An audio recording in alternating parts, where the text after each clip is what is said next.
Bienvenidos al tercer seminario de Fisiología Renal.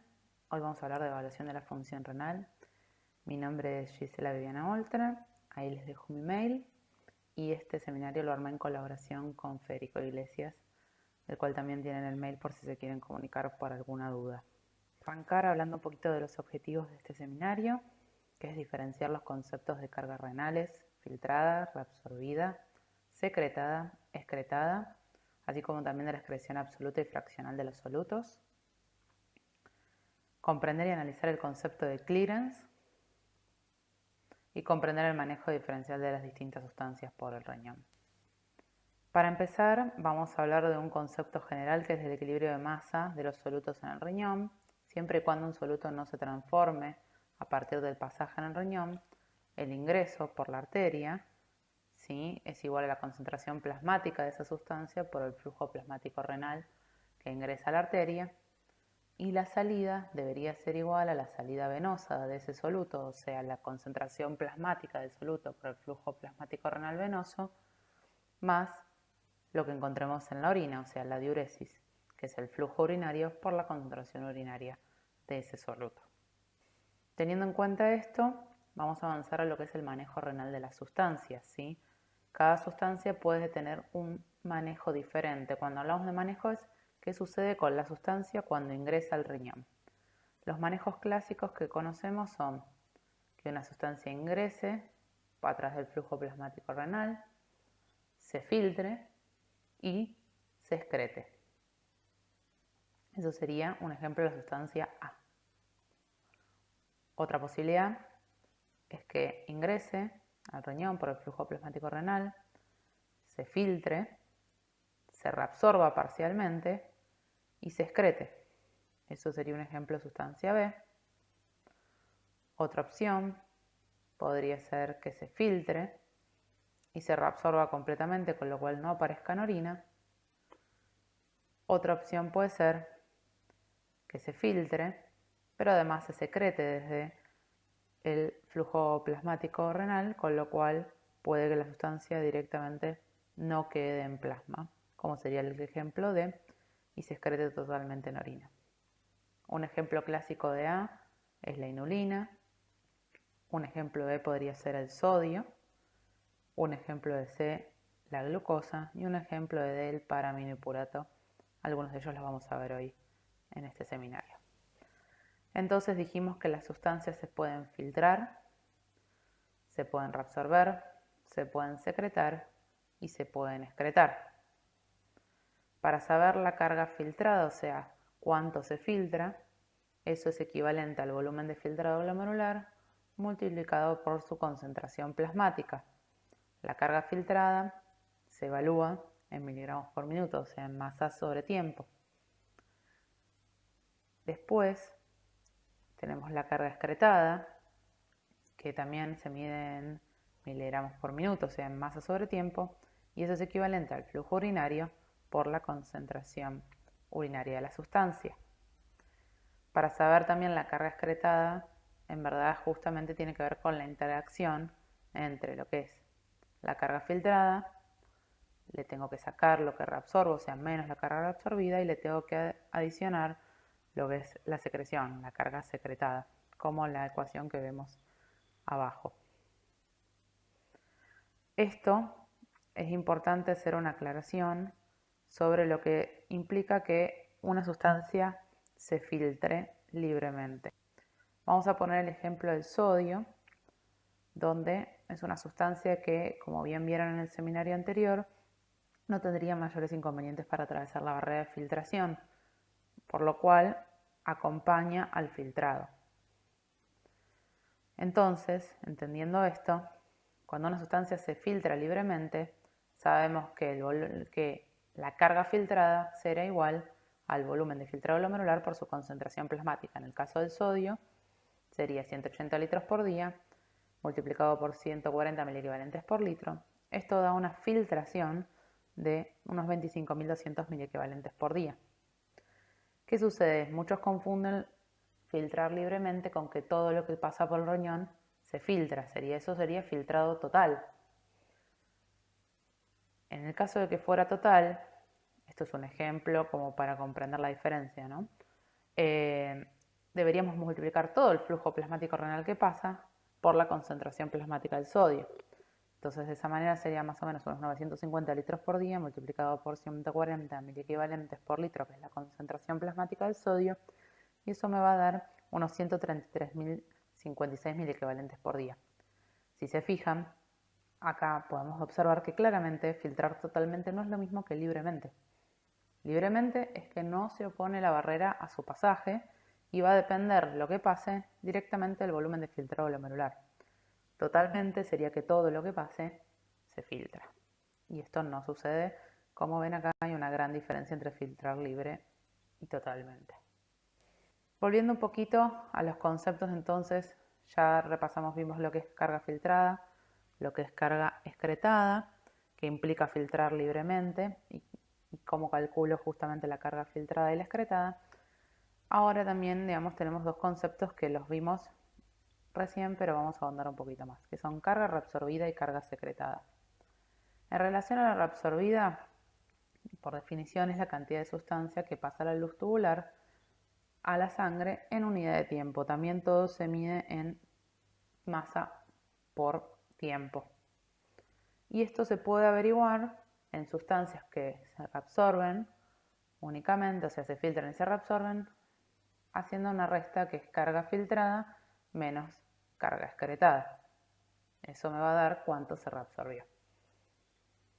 En el concepto de carga secretada también es la cantidad de sustancia que pasa de la sangre a la luz tubular en unidad de tiempo. También es miligramos por minuto. Y esto se puede averiguar en sustancias que únicamente se secretan, como la diferencia entre la carga excretada y la carga filtrada. O sea, en el primer caso, la carga excretada, cuando yo tengo una sustancia que reabsorbo, tiene que ser menor que la carga filtrada. Y en sustancias que se secretan únicamente, la carga excretada va a ser mayor que la filtrada, porque le tengo que sumar al filtrado lo secretado. A partir de carga reabsorbida y secretada se desprende un concepto que es el de transporte máximo. Para reabsorber y secretar sustancias, en general está involucrado lo que son las proteínas. Justamente lo que hacen es reabsorber o secretar diferentes sustancias y por ende tienen una cinética de acción y llega a lo que se llama un transporte máximo, una posibilidad máxima de secreción.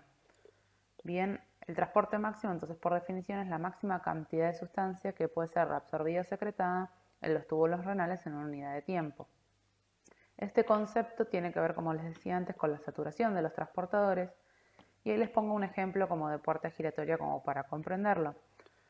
Si una puerta giratoria tiene una capacidad de 4 personas por vuelta, ese es su transporte máximo, 4 personas por vuelta. ¿Sí? No puede hacer más que eso, y por más que empiece a acumularse la gente en fila, no va a poder pasar más que 4 por giro, perdón. Entonces, esto es un concepto importante porque por más que yo tenga mayor cantidad de sustancia para reabsorber, si el transporte se saturó, esa sustancia no va a poder ser reabsorbida y quedará en la orina. Lo mismo va a suceder cuando yo la tenga que secretar. Si yo tengo más sustancia que secretar, pero el transportador está saturado, no la voy a lograr secretar y se va a quedar en el plasma. Dos ejemplos clásicos de esto, de la reabsorción, uno es la glucosa y ahora vamos a ver otro de secreción. En relación a la glucosa, ¿sí?, tiene un transporte máximo en donde se saturan sus transportadores y a partir de la saturación empieza a haber glucosa excretada. ¿Qué sucede? A partir de cierta concentración plasmática de la glucosa, empieza a haber glucosa en orina, porque se saturaron los transportadores. Como pueden ver, en la línea de puntos es la glucosa filtrada y la línea rosa que está por encima de la línea de puntos es la glucosa reabsorbida. Si se fijan, al principio están justamente superpuestas. Todo lo que filtro se reabsorbe. Llega un momento, que es más o menos de 400 miligramos por minuto, o sea, cuando supera los 400 miligramos por minuto de filtración, en donde la glucosa reabsorbida se sostiene siempre en 400 miligramos por minuto, eso sería el transporte máximo, y la glucosa filtrada sigue aumentando. Eso quiere decir que parte de la glucosa que se filtra no va a poder ser reabsorbida, por ende se va a excretar.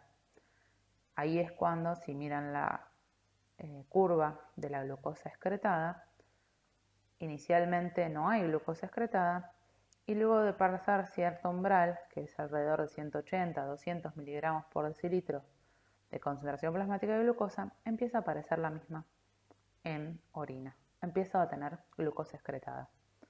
Fíjense que luego cuando empieza a aparecer glucosa excretada, tanto la glucosa filtrada como la excretada son paralelas y hay una diferencia entre ellas. Esa diferencia son los 400 miligramos por minuto que reabsorben en el túbulo contorneado proximal. Inicialmente la glucosa excretada no inicia como recta porque la saturación de los transportadores, algunas se sucede a 180 miligramos por decilitro y otras un poquito más, alrededor de los 200. A partir de los 200 todos los transportadores están saturados, por lo cual ahí es cuando empieza a haber glucosa excretada con una pendiente constante. El ejemplo de secreción tubular es el paraminipurato, donde ven que inicialmente la carga filtrada es la línea de puntos y si ven siempre sostiene una recta. Eso quiere decir que a mayor concentración plasmática, mayor carga filtrada, siempre y cuando el volumen de filtrado glomerular se mantenga constante. Ahora bien, hay una carga secretada, ¿sí?, que es la curva que está justo por encima de la carga filtrada, ¿sí? Inicialmente va aumentando a medida que tengo más concentración plasmática, pero si se fijan alrededor de los 75, 80 miligramos por minuto, eso se satura y se mantiene constante. Cuando se satura y se mantiene constante, es el transporte máximo de secreción del paraminipurato. Y si se fijan, la curva que está más hacia la izquierda, que es de la carga excretada, inicialmente es la suma de la secreción más lo filtrado. Y luego sigue siendo la suma, pero adopta prácticamente una posición paralela a la carga filtrada, porque cuando los transportadores están saturados, la excreción empieza a depender mucho más del filtrado que de la secreción. Sin embargo, siempre tiene la carga secretada que está adicionando paraminipurato a la excreción. Por eso es que está por encima de la carga filtrada. Otro concepto importante a tener en cuenta es la excreción fraccional, que es la proporción del soluto excretado en la orina en relación a lo que fue filtrado. ¿Qué quiere decir esto? Básicamente, cuánto de todo lo que yo filtré se excreta en orina. ¿Qué proporción? O sea, no cuánto en a nivel número total, sino de proporcionalidad. En general se multiplica por 100 ese valor, esa fracción, ese resultado, para que nos hable justamente de una proporción. Una de las excreciones fraccionales que más solemos usar es la excreción fraccional de sodio. ¿Sí? El sodio, como vamos a ver en otros seminarios, es un soluto que se filtra y se reabsorbe en distintas partes de la nefrona. Con lo cual, en la excreción fraccional de sodio me habla un poco de cómo están funcionando los túbulos renales en todas sus porciones. Entonces, la carga filtrada de sodio, como bien dijimos antes, era la concentración plasmática de sodio por el volumen de filtrado glomerular, que esto era 140 mil equivalentes por litro por 180 litros por día, dando alrededor de 25.200 mil equivalentes por día de filtrado de sodio, de carga filtrada. La carga excretada, ¿sí?, es el flujo urinario por la concentración urinaria de sodio y es alrededor de unos 130 mil equivalentes por día. Entonces, si comparamos justamente 130.000 equivalentes por día en relación a lo que se filtró, que fueron 25.200.000 equivalentes, esto da un resultado de 0,0052. Sin unidades, obviamente, porque miliequivalentes por día se simplifica con miliequivalentes por día del denominador. Si esto lo multiplico por 100 para pasarlo a porcentualidad, me da que la excreción fraccional de sodio es menor al 1%. Este valor es importante para, como les decía bien, evaluar la funcionalidad de los túbulos renales. Si esta proporcionalidad está aumentada, me puede hacer pensar que hay algo que está haciendo que esos túbulos no estén funcionando adecuadamente. Después tenemos otro manejo renal que es el del potasio a tener en cuenta. También tendrán un seminario en relación a esto, donde tenemos que hacer las mismas cuentas. La carga filtrada es la concentración plasmática del potasio multiplicada por el volumen de filtrado glomerular. Recuerden que el valor normal de potasio está entre 3,5 a 5 miliequivalentes por litro. Acá decidimos utilizar 4, multiplicarlo por 180 litros por día y eso da más o menos una carga filtrada de 720 miliequivalentes al día. La carga excretada ronda alrededor de los 95 miliequivalentes por día y esta es bastante variable porque el potasio se regula muchísimo su excreción en función de su concentración plasmática, con lo cual puede variar, ¿sí? Pero fíjense, si hacemos la cuenta, esto da 0,13 y si lo multiplicamos por 100, alrededor del 13%, ¿sí?, de lo que se filtra es lo que se excreta. Esa es la excreción fraccional de potasio. Bueno, vamos a hacer aquí un pequeño corte para empezar ahora la segunda parte de este seminario. Tomen agua, relájense y vamos a ir con lo que sigue.